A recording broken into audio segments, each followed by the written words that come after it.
yung totoong kalagayan ng ating presidente sa yung kanyang medical na status. Hindi pwedeng sasabihin lang ni Claire Castro okay lang siya. Hindi pwedeng sasabihin ni Claire Castro matino siya. Siyempre, alam naman ni Claire Castro yun na kapag umamin sila, halimbawa man, totoo yung stage 4 na yan. Umamin sila. O, mawawala ng pwesto si Claire Castro, kaya lang naman may silbi yan. Dahil siya ang spokesperson na USEC ng PCO. Pag wala na siya sa PCO, aso na naman yan, garapatan na naman yan sa tingin natin. Balak pag tumakbo ng senador, hello. Hindi ka nga marunong mag-English ng diretso, magsisenador ka pa. Diyos ko po. Mag-ingat-ingat kayo sa pagpapakalat ng mga balita na yan. O si Sir Jack Argota, kung inyong matatandaan, pinatawag sa NBI yan. Dahil doon sa kanyang ipinost na medical certificate. Medical certificate na peke di umano. Well, wala naman sinabi si Jack Argota na totoo yung medical certificate na yun. Sinabi nga ni Jack Argota na kung babasahin niya yung medical certificate na yun, mukhang ang sakit ay ganito, ganyan. At dahil doon pinatawag siya diyan sa sa NBI. Nang pinatawag siya diyan sa NBI, Diyos ko po. Oo, hindi siya hindi siya kinasuhan nung una dahil doon pinalitan yung NBI director, di umano. Oo, yun ang tingin lang niya na kaya pinalitan yung NBI director dahil hindi kinasuhan si Sir Jack Argota. The plan was patahimikin ang lahat ng mga kritiko ng gobyerno. Napakalakas ng boses ni Sir Jack Argota pala. Oo. Kaya ayan, nakasuhan siya ngayon nung biglang pinaupo yung bagong NBI director na matibay daw. Matibay pala ang mukha. May mga lumalabas din na bali-balitaan na yung asawa pala nitong matibay na ito ay napakalaki din ng kanyang mga budget insertions. Diyan, congresswoman pala asawa niya. Lakas Kaya naman pala. Ba't mabalik tayo dun sa stage 4? Mabalik tayo dun sa stage 4 mga bossing. Bali-balita na mga naririnig natin tungkol dyan sa stage 4 na yan. Yan daw, kaya daw, di umano. Again, hindi ako nagpahalat niyan Gusto ko lang i-echo yung mga naririnig nakikita natin sa social media. Yan daw stage 4 cancer na yan, colon. Usually kasi ang colon cancer daw kapag yan ay hindi or pag yan ay na-diagnose, laging end stage na, laging malala na. Ganun daw ang colon cancer. Hindi daw yan, kumbaga nararamdaman mo na yan pero hindi mo masyadong siniseryoso. Yung mga akala mong medyo may problema ka lang, constipated ka, yung mga parang kakaiba lang ang iyong bowel movement, akala mo normal lang yun. So until biglang, ayan na, ano to, bakit ganito, bakit ganyan? Meron ng sasakit, tapos pumapayat ka na. Oo, kain ka ng kain, tapos palaki lang ng palaki yung tiyan mo, pero pumapayat ka. Masaklap niyan yung pagpatungo mo sa trono. So sa tuwing umaga, dating masigasig naman ng pagbuga ng iyong alam mo na, labasan ng mga hindi dapat pinapasukan. Alam niyo yung labasan ng mga bagay-bagay na hindi dapat pinapasukan ng mga kung anong bagay-bagay. Yung backdoor na exit lang. Oo, biglang panay ang pa-entrance mo doon, medyo delikado yun. Mahirap kasi yan. May mga bali-balita rin kasi na ito daw kadiri, ito daw presidente natin, mahilig daw magpapasok doon sa mga pintuan na hindi naman na dapat labasan lang. Ano ba yan? So sabi ko nga, sakto sakto. Baka naman may mga lumalabas doon na mga bagay-bagay sa kanyang backdoor na hindi dapat lumalabas, kaya isinushoot pa loob, itinutulak pa loob at kailangan ng tubig para maitulak pa loob yan. Kadiri. Mabalik tayo dyan. So, yung stage 4 daw na cancer na yan, pag yan ay na-diagnose, laging huli na ang lahat, laging malala na.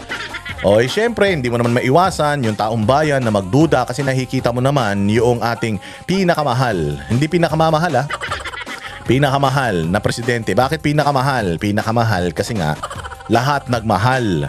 Noong siya ay umupo, nagmahal ang presyo ng bilihin, nagmahal ang gasolina, nagmahal lahat. Pati yung mga lagay sa mga congressman, lagay sa mga senador, lagay sa mga kawani ng gobyerno, mga kawatan, nagsilakihan din, nagmahal. So ngayon, nakikita naman ng taong bayan na talagang pumapayat, nauubos yung nauubos yung lakas, nakikita natin uugod-ugod, lulugo-lugo. Tapos nakikita natin parang may mga nakaumbok sa kanyang tagiliran. So nag-a-assume ang taong bayan na ano ba to? Bakit ganito? Bakit ganyan? Baka ganito, baka ganyan, no? Hindi ba? So ngayon, may mga issue na lumalabas na Kesyo stage 4 daw. Nako, mabigat yan stage 4. Na ngayon, kaya naman daw pala pinipwersa itong impeachment kay VP Sara. Kasi hindi rin sila sure kung aabot ba itong mokong na ito sa 2028 dahil nga ang bilis ng pagbulusok, kasing bilis ng pagbulusok ng kanyang rating. Yung bulusok ng kanyang pisikal na kaanyuan. Natutuyo siya para siyang nauupos na kandila. So ngayon nag-a-assume yung mga tao, pag tinitingnan yung mga pictures niya, tinitingnan parang last year mataba pa, biglang nangangayayat na, nangingitim na. Tapos parang pagka ini-interview mo, wala na sa sarili, parang di mo alam kung lango sa legal na gamot o lango sa illegal na gamot. Ano ba yung mga illegal na gamot? Mga illegal na usok, ganyan. Yung mga illegal na nilulunok, sinisinghot, na hindi nabibili sa Mercury Drugs at sa Watsons. Ano naman yung mga legal na gamot? Yung mga legal na gamot, yung mga nabibili sa mga drugstore, binibigay sa mga ospital. Pwede kang malango dyan pwede kang parang lulugo-lugo dyan kapag ka sobrang dami ng gamot na iniinom mo. Pati yung utak mo natutunaw Lalong-lalo na kung nagpapa-chemotherapy ka, di ba? Pag chemotherapy, talaga nauubos nga ang buhok mo dyan Pero palagay ko naman, hindi naman nagpapa-chemotherapy yung ating pinakamahal na Pangulo dahil buo pa naman ang buhok niya hindi pa naman nakapiluka yan. Makikita mo kasi kapag ka nagkikimo ka talaga, medyo sunog ang balat mo, tapos ang mga radiation, medyo sunog ang balat mo at saka nauubos, malalagas ang buhok mo. May buhok pa naman. Di lang natin alam kung may mga makabagong gamot, kaya nagpupunta sa ibang bansa yan para sa mga makabagong teknolohiya para maka-avail ng gamot na hindi nakakaubos ng buhok. Di natin alam. Pero yun nga, naniniwala ba kayo dyan sa stage 4 na yan na kumakalat? Pero papaliwanag ko lang, minsan mapapaisip ka doon sa mga nakikita mo sa kanya. Tapos ito pa, magtataka ka na sa hirap ng buhay ng Pilipino ngayon, bakit yung ating mga congressman ay masyadong focused doon sa impeachment. Ngayon may mga nag-i-speculate, mga bossing, na valid naman yung mga speculations na dahil nga kabang-kaba sila dyan sa Kongreso na baka hindi na matapos yung 2028. Tapos pagka namatay yan before 2028, syempre ang successor, nasa batas man yan ng successor si VP Sara. So kung ang successor si VP Sara, mapapaaga yung kinakatakot nila na paghihiganti ng mga Duterte, paghihiganti at pagpapaimbestiga sa lahat ng mga magnanakaw sa bayang Pilipinas. Diyan sa Kongreso, lalong-lalo na. So yun yung kinakatakot daw nila. Kaya minamadali nila yung impeachment ni VP Sara. Kasi kung ma-impeach si VP Sara sa pagiging presidente dahil dun sa mga isinasampang kaso sa kanya, kung ma-impeach yan siya, wala nang problema. Kahit mamatay siya kinaumagahan, hindi na Duterte ang papalit sa kanya. Automatic ang papalit sa kanya either Speaker of the House o Senate President. Syempre, pag pumalit yan, either or, yung dalawa naman na yan, parehas naman yan na kakampi ng administrasyon. Anong gagawin ng mga yan? Ang gagawin ng mga yan ang lahat para hindi manalo ang sino man ang endorso ni Inday Sara sa eleksyon sa 2028 kung ma-impeach si VP Sara. So yung pangarap ni Vic Soto, ni Tito Soto na maging presidente ng Pilipinas ay may isa sa katuparan. Ito ang sobrang delikado dyan, mga bossing. Kasi baka hindi namamalayan ito ni Bongbong dahil nga medyo lulugo-lugo na siya. Baka mamaya, halimbawa, ma-impeach si VP Sara, ma-impeach siya. So syempre, ang magiging parang interim vice president niyan, either or, yung sa Congress o sa Senado. Baka diyan na nila ipatumba. Yaan baka ipatumba nila yan ng presidente, tapos mawala na rin, mamatay, syempre sino papalit? Di papalit sila. Yung mga pumalit kay Inday Sara kung sakali. So sobrang delikado ng sitwasyon natin ngayon. Kaya nga, sabi ko nga, magtataka ka sa hirap ng buhay ng mga Pilipino ngayon, sa dami ng problemang kinakaharap natin, bakit nakafocus sila masyado sa impeachment. Bakit impeachment?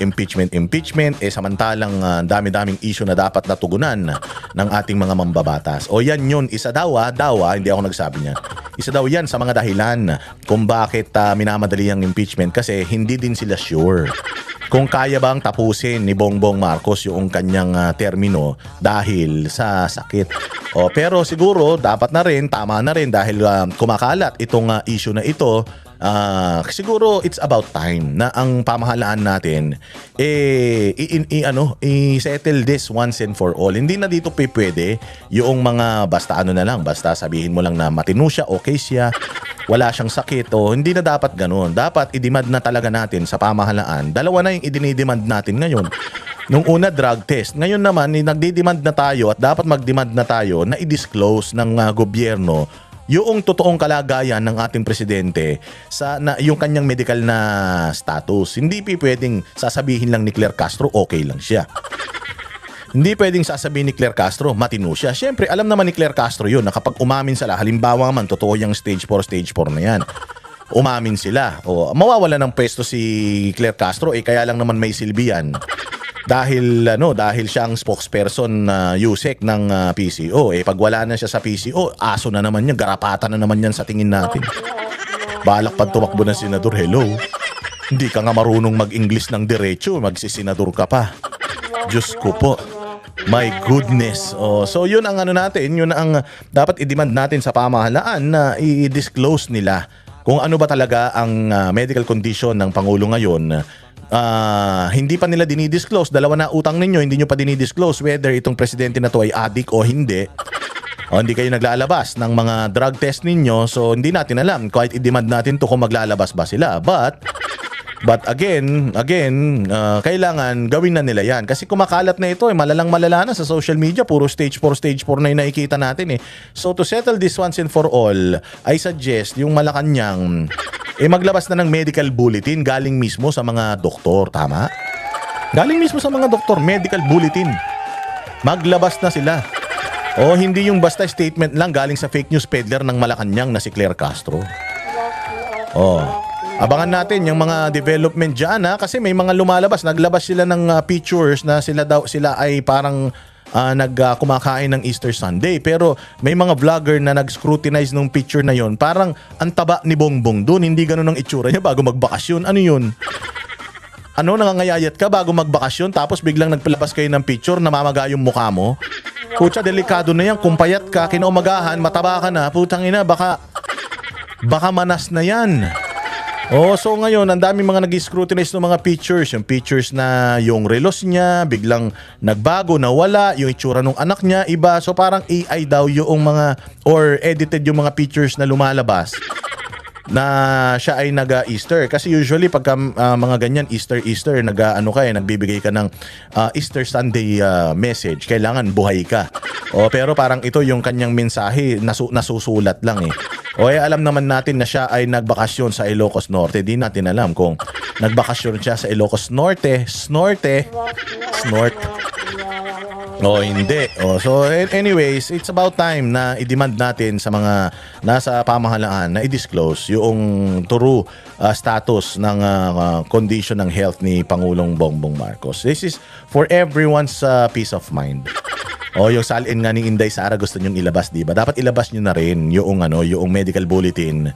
Kung hindi na yung drug test, yung medical bulletin para ma-assure, magkaroon ng assurance, lalong-lalo na yung mga loyalistang tanga na meron pa silang Bongbong Marcos hanggang katapusan ng 2028. Baka mamaya katapusan na lang ng buwan na to, Ilabas nyo na yan. Hindi kailangan kasi malaman din ng taong bayan yan, capable pa ba siya? Well, alam natin, hindi talaga siya capable. Pero nasa matino ba siyang pag-iisip? Nasa matino ba siyang state of mind and state of spirit? Kasi yung state of mind and state of spirit, pag nakikita mo siyang nag-speech, mukhang wala na talaga. So no doubt about it, bobo talaga yan. Pero yung drug, ba siya, under the influence of drugs? Yun ang hindi pa natin alam, hindi pa sila naglalabas. Ngayon naman, is he physically fit? Kasi kung mentally fit, alam natin, hindi talaga mentally fit yan. Wala talagang utak yan tao na yan. Pero physically fit ba siya to lead the country? So dalawa na yan. Is he mentally fit is he physically fit? Dahil may sakit ba siya o wala? They have to disclose it. Kailangan nang i-disclose yan para magkaalaman kung ano ba talaga, matino pa ba ang tao na yan o hindi na. O, di ba? O.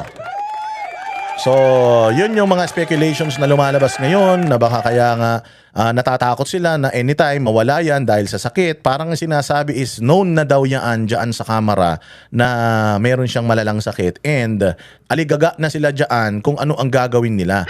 Kasi kung mai-impeach nga si VP Sara kahit na papaano mamatay man ang presidente, hindi mai-extend pa yung kanilang pagtatago sa mga ninakaw nila na yaman.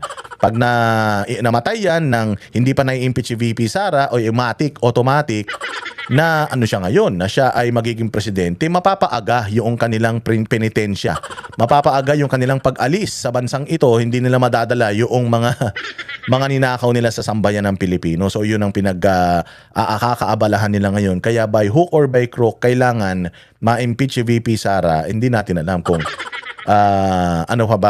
tawag dito, kung sold ba ang Senate para dyan. Pero maraming mga reklamo, maraming mga protesta, madaming mga ayaw matuloy ang impeachment na yan ni VP Sara kasi nakaka-bullshit naman talaga yun. Na siya yung gusto mong ipa-impeach samantalang hindi naman siya yung talagang nagnanakaw sa pera ng taong bayan. Ang totoong nagnanakaw sa pera ng taong bayan, yung mga congressman, yung mga senador, at lalong-lalo na yung mga nasa Malacanang.